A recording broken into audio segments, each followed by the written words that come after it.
Of course, tonight we are expecting the president to deliver the State of the Union address as we look at a live picture of the Capitol. And with that, we are hearing from Press Secretary Karoline Leavitt, who addressed media there in D.C. on what we can expect tonight in his union address. Let's go to this. Just wrapped up moments ago on Live Impact News on WCNC+.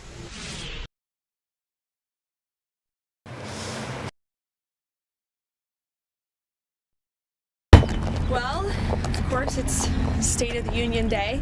I know the president's really looking forward to his address tonight.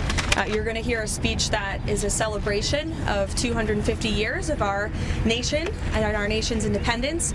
You're going to hear the president share the stories of everyday Americans who have benefited from his policies. You're going to hear the president share tear-jerking stories of American heroes, past and present, who really exemplify what it means to be a patriotic American. He'll obviously tout the administration's accomplishments over the past year, and he will, of course, lay out a very ambitious agenda, I think, for the working people of this country to make America more affordable and prosperous and safe and make the American dream more attainable. So it's going to be a great speech, and we hope that everybody will tune in. I'll take a couple questions. Karoline, can you tell us what the main focus in the economy tonight and what can we expect on that front? Well, there's a lot to talk about, as the president himself has said. A large portion of the speech will, yes, focus on the economy. The president will lay out the case for why he and Republicans are better suited to continue tackling the affordability crisis that was created by the Biden administration and Democrats on Capitol Hill. And over the past year, there has been tremendous progress to move the ball forward toward attaining the level of economic prosperity we had under President Trump's first term. We saw just this week mortgage rates have dipped below 6% for the first time since 2022. Again, they were over 8% because of Joe Biden. Under President Trump in his first term, they were a record low 2.65%. You're going to hear the president tout his signature tax cuts that every single Democrat in Congress voted against. No tax on tips, overtime, no tax on Social Security. You'll hear the story of a woman who is a waitress in Pennsylvania. She and her husband are both going to benefit more than $5,000 because of the no tax on tips and no tax on overtime policies of President Trump and Republicans. So the president's going to make the case that 3 more years with him in the White House and with Republicans on Capitol Hill, we can finally achieve the American dream in this country again that we had in his first term but was lost because of Joe Biden and the Democrats over the past 4 years. Karoline, there's some back and forth reporting yesterday about what may or may not have been the Pentagon's concerns about a protracted engagement with Iran. Do you expect to hear the president lay out anything tonight about what an American commitment would be if we decide we need some kind of military action in Iran? What can we expect to hear from the president? You'll hear the president tout the accomplishments overseas of the United States military over the past year under his leadership, one of which, of course, was Operation Midnight Hammer. You'll hear the president proudly and rightfully say that the United States military is the strongest and most lethal fighting force in the world.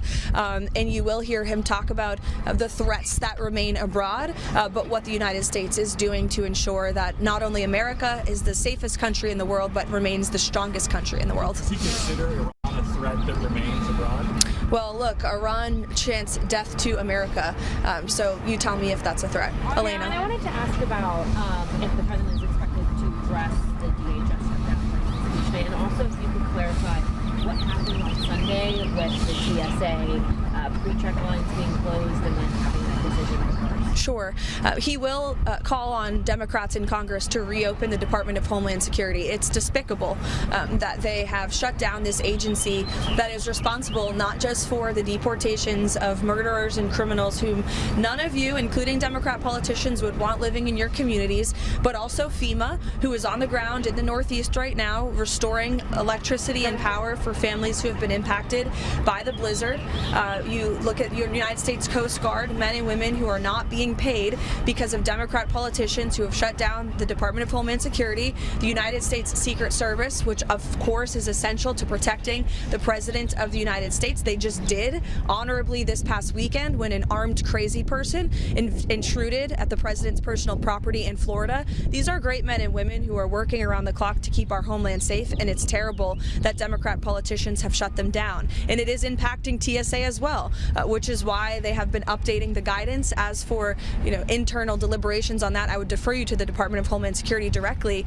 But of course, there is going to be an impact at airports when you shut down the department that's responsible for funding TSA agents and providing them their paychecks. And it's an unfortunate consequence, and it's completely avoidable if Democrats do the right thing and get these great men and women paid. Ron, you mentioned Operation Midnight Hammer, the president's having a success in the military. One of the things that the president said after that was that Iran's nuclear site could be obliterated. We heard from Steve Witkoff just a few days ago also saying that Iran was maybe just a week away from getting access to bomb-making material. How can we square those two statements? What exactly is effective, or maybe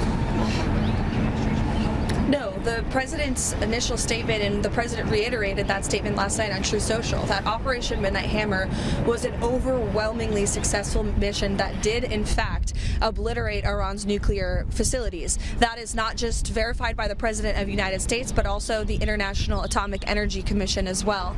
That does not mean that Iran may never try again to establish a nuclear program that could directly threaten the United States and our allies abroad, and that's what the president wants to ensure can never happen again. And just one more note, but with respect to Iran, before I run into my morning meeting, President Trump's first option is always diplomacy, but as he has shown, he is willing to use the lethal force of the United States military if necessary. So it's always the president is always the final decision maker around here, and I've seen a lot of sensationalist reporting over the past day that is just completely untrue. And anyone speculating to the media, hiding behind an anonymous source, pretending to know what President Trump is thinking or a decision he will make with respect to action against Iran has no idea what they're talking about.